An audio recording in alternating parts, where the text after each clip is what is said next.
Hello, beer tubers, and welcome to another beer review with me, Peter, the master of hoppets. Today, taking out a beer I'm pretty excited about, and I think the freshest I've drunk a hazy IPA in a long time, besides the stuff I've brewed at Bad Seed. But this is a beer part of the Freaky Friday series in which brewers swap recipes, and this is Omnipollo brewing Green Cheeks triple dry hopped the other Brian. So Omnipollo has been doing this, been a part of this a lot, done a lot of different recipes, trying out very cool things, stuff from like monkish and the like. And other half, Trillium, I mean, with Green Cheek, so many different breweries. And they've been really good. I think it's really fun to see the brewers kind of do this where they exchange recipes and work with each other and like have people in markets try the beers fresher. And like there's always going to be changes because maybe you can't get a specific yeast or malt or whatever.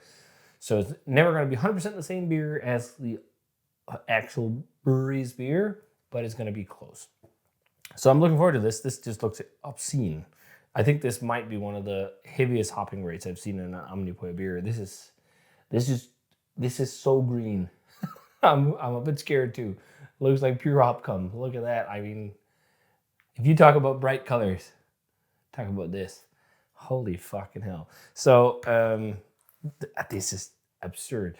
I got this from Hinak as well, from Omnipollo, so thanks a ton, dude. Hinak was kind enough to ship this. He shipped it, like, I think straight out of the canning line. It just arrived super quick, which was awesome. He actually recently sent me another can of his, which was a collab with Brewhouse called The Beginning.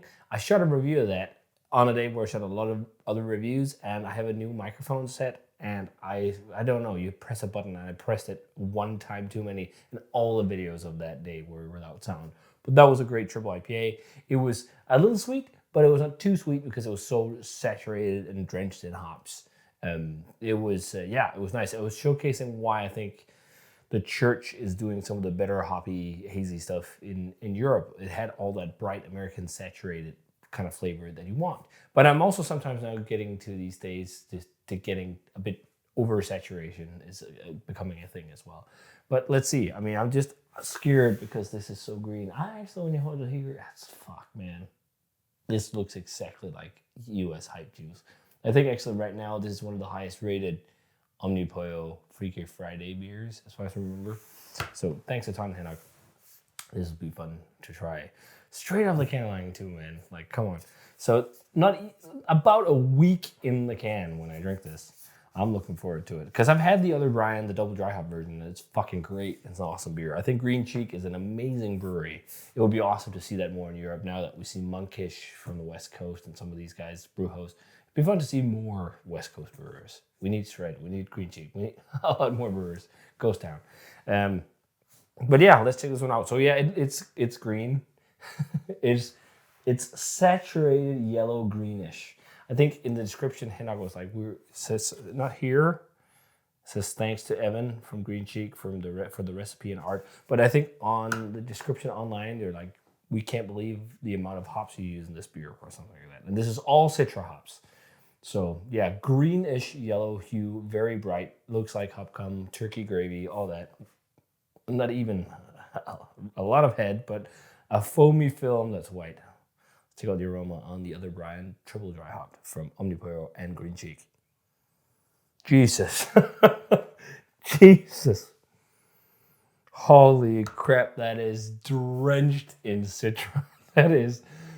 It's been a while since I've smelled something this intense in the hop department, especially because I've been off reviewing for almost 3 weeks and because I was sick and lost my sense of smell for a long time.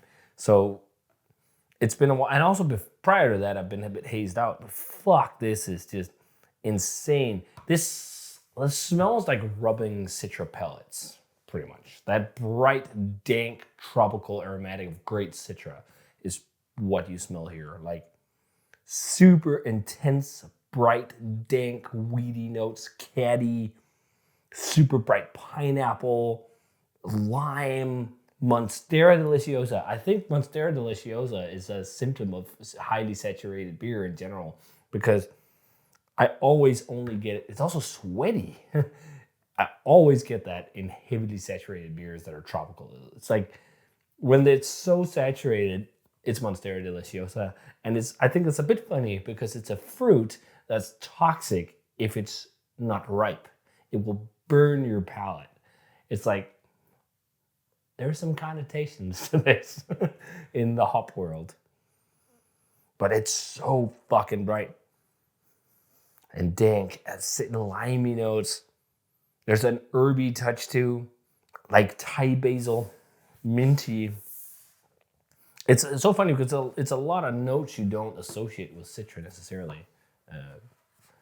This is, yeah, it's smelling great. Smells great, Pally. Let's try it. Cheers. Thanks to Henrik for the beer.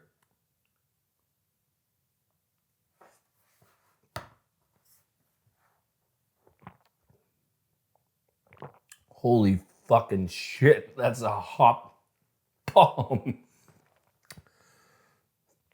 Woo!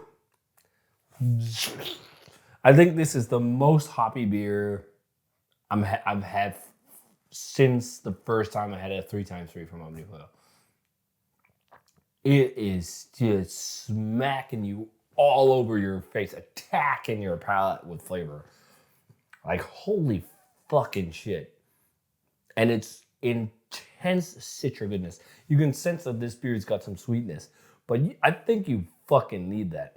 Because it's sweet, but it doesn't feel too sweet because it's so drenched in flavor. But I really think the higher you go in hop rates, you need more residual sweetness as well, because that intensity of hops needs some kind of balance, and something to balance it is sweetness.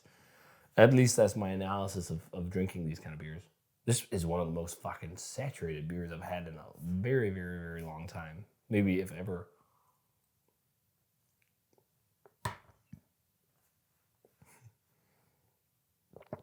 My burp just tasted like weed.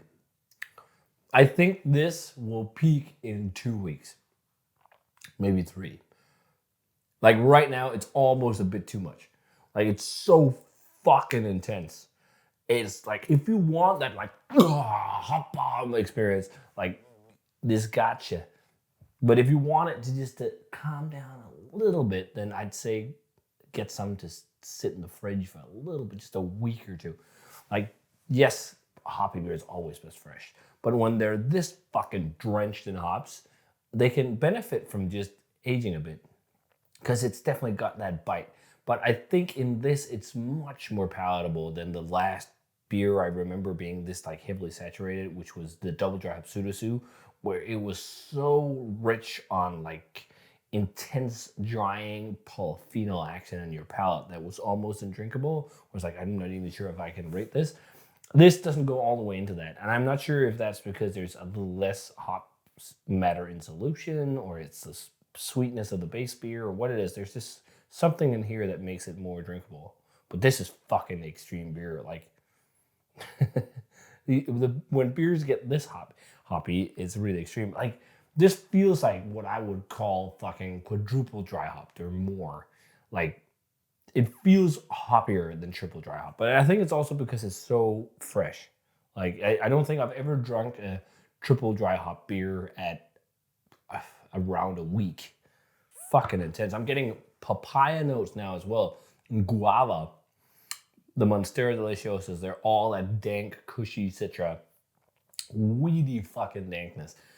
I love it. It has a bitter drying end, savory notes, and like, yes, almost oniony savory notes like you get from Mosaic sometimes. And then like that slightly Thai basil. But I think, again, symptoms of saturation with like all these limey flavors, right? Like, because when you smell hops, I often find they're more bright in general than when you taste them in beers. And I think it depends on ratios a bit.